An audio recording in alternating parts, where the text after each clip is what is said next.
The title of my segment has to do with the journey of my family.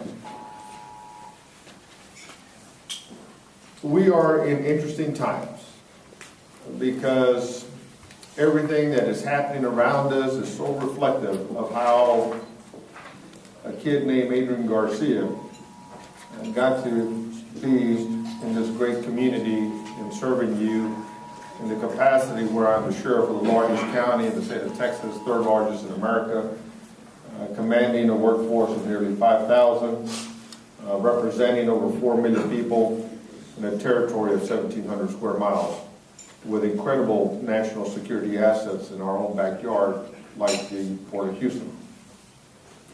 That journey began in the 40s, when a young man wanted to start a family. He wanted to marry above himself. But he knew he had to demonstrate to his family that he had to be able to provide for his future bride. So he came to America as a guest worker, helped to build the rail lines, and work as a migrant worker in California. After completing that, he returned back home, started his family in Mexico City, had 5 children, and when one of them became so acutely ill, he realized he loved this community, he loved this country. But he knew that in order to ensure that his son would not die from his acute asthma, that he had to, and that he wouldn't have to put the rest of the family on the streets in order to provide the medical care that he would need. He knew he had to come to America and earn enough money to provide for his son, for his family. So he asked for permission. He waited in line and he got permission. And on the day that my family crossed the International Bridge in Brownsville, Texas, immediately after crossing the bridge, pulled the station wagon over and told everybody to get out. I wasn't there yet. But my older brothers tell me the story that my dad tells everybody, get out of the station wagon. And they're like, what's the matter? Is it on fire? Is it going to blow up? What's the matter? And he says, no, everybody needs to kneel on the side of the road. And he begins to say a prayer. And he says, and when I asked one of my older brothers, what was that prayer that Dad said? He says, I don't know, but it sure sounded like the national anthem. Because that prayer was, dear God, thank you for this opportunity to come to this great country. We're going to be good citizens. We're going to work hard. We're going to play by the rules. But we will give this country back everything that it could possibly give us. My dad got to see my first election as a Houston City Council member. And today I feel like I am still working on fulfilling his promise and his prayer. And it is incredible that we are in a community that when we arrived here in 1959, May of 1959, my parents were able to secure a little home in the near north side next to a German family. Families couldn't talk to each other. But they saw 5 little kids, my newborn sister, and saw, we were pretty skinny back then, not anymore. But saw the family, and instinctively this neighbor knew that this family needed food. So they shared some food, some clothes, some bedding, while my dad got his first job at a gas station in the same area.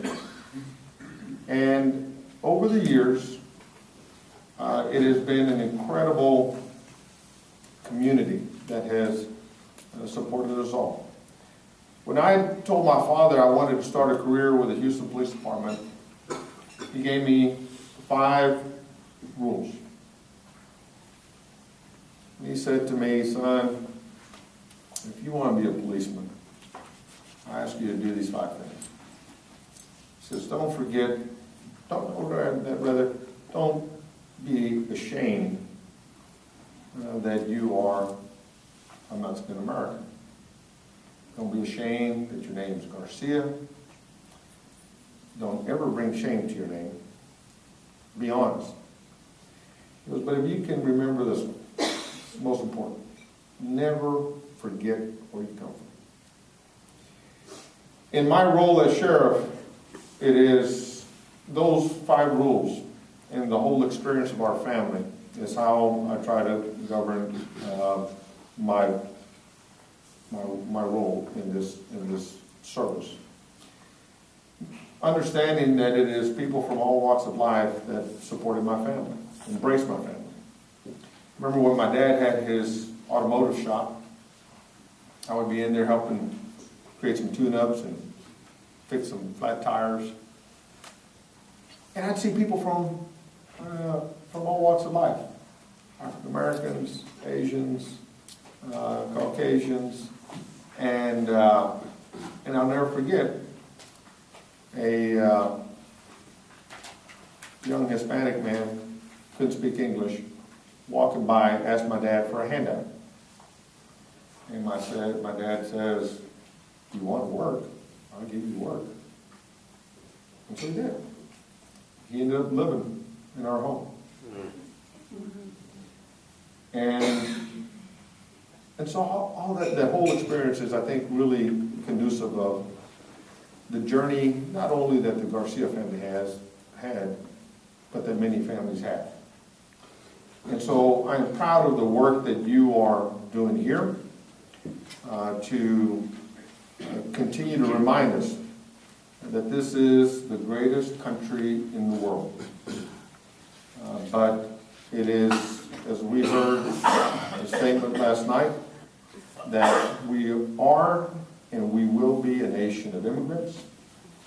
And imagine what we would be like if we would not all collectively contribute our own little grain of sand, our own little bit of diversity. And in fact, I want to apologize in advance after I conclude my remarks. I have to get to my academy because today there's another grain of sand being contributed to the sheriff's office. We will have our first female Vietnamese deputy patrolling the streets of Harris County.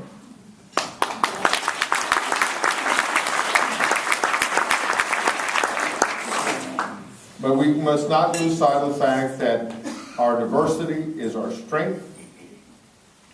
But as much as that diversity is our strength, we have to also remember, as I was taught, because when I remember the experience of my dad in his shop and all these different folks walking around, you know, I can never remember a time, any one example, any one occasion, when my father says, that black man, that Asian man, that white man, never.